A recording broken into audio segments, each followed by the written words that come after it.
Political news, sports news, crime news या news हो आपके राज्य, आपके शहर की, आपके आसपास हो रहा है भ्रष्टाचार, हम बनेंगे आपकी आवाज और पहुंचाएंगे आप तक हर सच, हर वो खबर जो है जनता से जुड़ी। हार्दिक को भैया भैया कह रहे थे ईशान, उसी ने मिट्टी में मिला दिया उनका करियर। एक बिहारी के खिलाफ रच दी गई बुरी साजिश। बिहारी को टीम में क्यों नहीं देखना चाहते हार्दिक? जो खिलाड़ी बदल सकता था क्रिकेट का इतिहास, जिससे थर थर कांप जाते थे गेंदबाज, बीसीसीआई ने उसे तोड़ दिया। पहले सेंट्रल कॉन्ट्रैक्ट से किया बाहर, अब मुंबई ने भी रच दी ईशान के खिलाफ साजिश। एक सीजन में नहीं चला बिहारी लड़के का बल्ला तो औकात में आ गई मुंबई।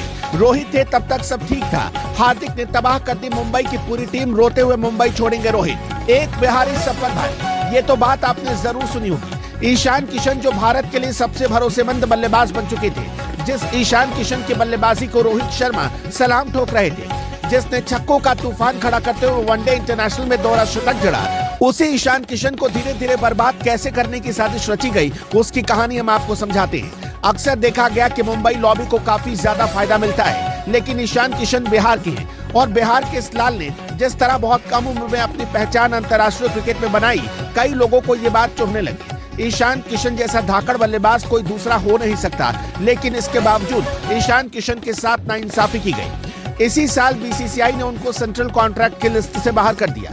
इसको एक सजा के तौर पर पेश करने की कोशिश की गई कि हम किसी भी खिलाड़ी को छोड़ने के मूड में नहीं है। बीसीसीआई ने इसके जरिए यही संदेश दिया, लेकिन हार्दिक पांड्या जैसे खिलाड़ी पर बीसीसीआई का ये कानून लागू नहीं हुआ। हार्दिक ना तो घरेलू क्रिकेट खेलते हैं और न ही टीम इंडिया के लिए फिट रहते हैं, मगर इसके बावजूद उनको मोटी रकम बीसीसीआई की तरफ से दी जाती है।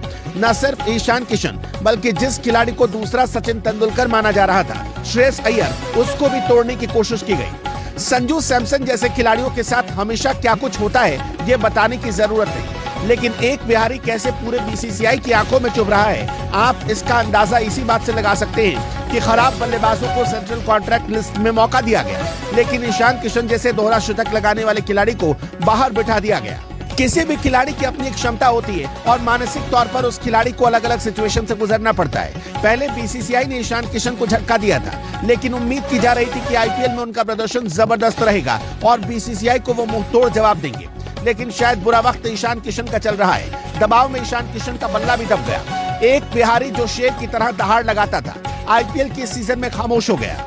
पिछले सीजन में ईशान किशन ने जबरदस्त क्रिकेट मुंबई के लिए खेला था, लेकिन इस सीजन में ईशान किशन का बल्ला खामोश रहा।